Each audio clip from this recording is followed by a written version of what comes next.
Okay, so you want to know how to say a word in English. So you type it in the online dictionary and voila, there it is. There's the word in English. But how do you pronounce it? What can you do? You can look at the phonetic transcription, but there's a problem. These have symbols which are scary if you don't know what they mean. Well, listen, I'm gonna make the international phonetic alphabet really, really easy for you. So let's go!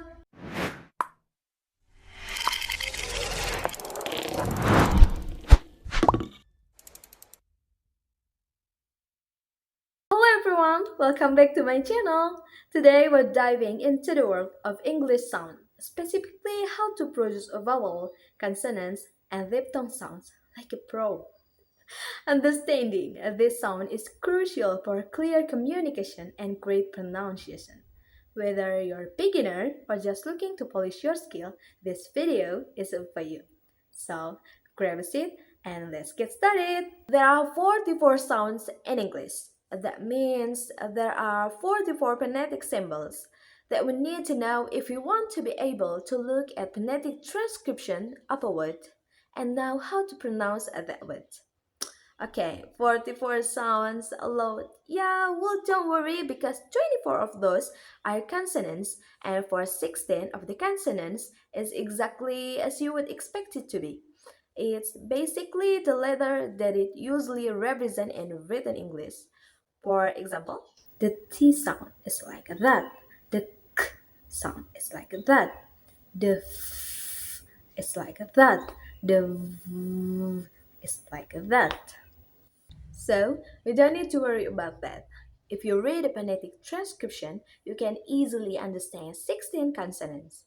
So, up to 24 consonants, 16 are easy, you already know them. Let's forget them. We just no need to look at 8 and 6 of those are scary. But they're not too bad. Here are the scary 6. This one looks a little bit like an S, right? But it's not an S. Now this one instead is the sh sound that we have in shop, ship, wash, sh, sh. So you can remember that because it's similar to an S and the sound is usually written with an SH. The next scary one is this. Now pronounce the last sound again. Shh, shh. And at the same time, I want you to vibrate your voice. And that is the sound. And you find the sound in words like treasure, treasure, or pleasure, pleasure. The next scary one is this. Wait a second. That's two letters, right? Well, yes, but it's actually just one sound, and it's actually the sound that we use at the beginning and the end of church, church, ch, ch. And in similar way, the next scary one is this. Again, it's like two symbols, but it's actually just one sound. And we already know the second one. I just told you. It's zzz. So, what happened when we put the D sound before the Z sound? It sounds like zzz, zzz. It's the sound at the beginning of June, July, or at the end of word bridge, bridge. Okay, the next scary one is this. But do you know in your language what the name of this Greek symbol is? It's theta in English. Theta. And that's the sound. This represents like think, think, or Thursday, Thursday. Now, this is the last scary one, but in my opinion, it's a little bit similar to the theta, but it's not. Now pronounce the last sound again. And at the same time, I want you to vibrate your voice again. And that is the sound. It's the sound in this, and that. that. So they were your six scary ones, and there are two more which are not scary but confusing perhaps. We have this. And what happens when a word's in G? Well, it sounds like this: shopping, going. It's a sound that starts being produced through the nose and finish with a k, k, k in your throat. And that is the symbol. If you see it, it probably just means that the words end with ng. And the other confusing one is this, because it looks like a J like June or July, but actually this represents the pronunciation of the letter Y like yes and young. Because as you know, the sound in June and July is that one. Okay, so we had 44 sounds, 24 were consonant. There were only 6 scary ones and 2 confusing ones, and the rest are vowel. 20 vowels? What? So, of the 20 vowels, 8 are diphthong, and a diphthong is when two vowel sounds combine to make one other vowel sounds. They are easy if you know the other vowel sound. We'll look at those later. They'll be easy once you learn the rest. So, from 20, we are down to 12. And of those 12, 5 are exactly as you would expect them to be in phonetic. The E of sheep is written like this. The U in boo is written like this. The E in bed is written like this. The O in hood is written like this. The E in apple is written like this. One really important thing in phonetics is that if you see a vowel with two dots after it, that simply means that it's a long vowel. So that's E of sheep, but that's the long version, E for sheep. That's U of foot, and that's U of boot. That's A like cat, and that's the long version, R like card. That's O like pot, and that's the long version, O like pot. That was an easy word, and it only leaves three, and one of those is this sound.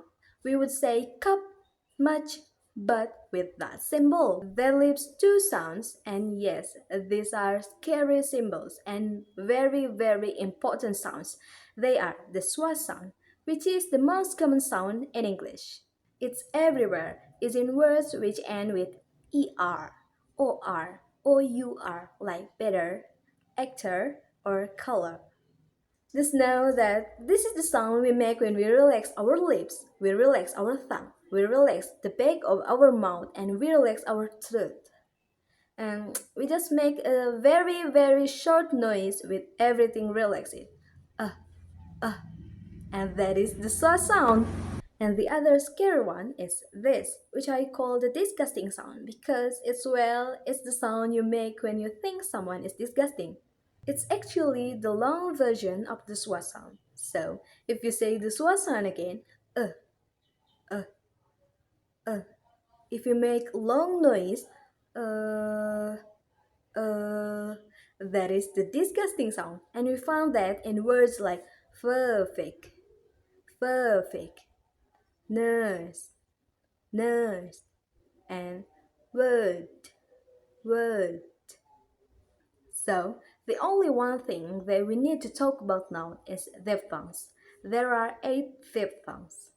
Diphthongs might be scary because you're suddenly seeing two symbols very close together. But really, it's completely logical. Let's have a look at them. This is one. E. In this case, we have short E followed by the schwa sound. So, what happens when you pronounce one sound immediately after the other sound? Ear, ear. It's the sound of this. Ear, beer, here, a. Again, say them together. A. Easy. It's a sound in A like A, B, C, or the sound in they or they. The next one is this. Again, say them together. Oi, oi. It's a sound in boy, toy, toy. A, E, A, E, I. It's a sound in I, or by, ow. It's sound in mountain, brown. Now, there are only two which need a little bit more imagination. This one, O, O, which is the schwa sound followed by the U. Words like go, go, or though. And the next one is this, E, E, which is E followed by the uh, E. And this is the sound in words like air, air, or there. There's one more, so which is kind of dying, is the sound ooh, ooh. Say them together, ooh, ooh. And you will say this in words like tourist, tourist, tourist, or poor. Thanks for joining me on this sound adventure. If you enjoyed this video, please give it a thumbs up and subscribe for more language tips. I love hear your thoughts. What sound do you find most challenging? Let me know in the comments below. Until next time, keep practicing and let your voice shine. See you in the next video. Bye bye!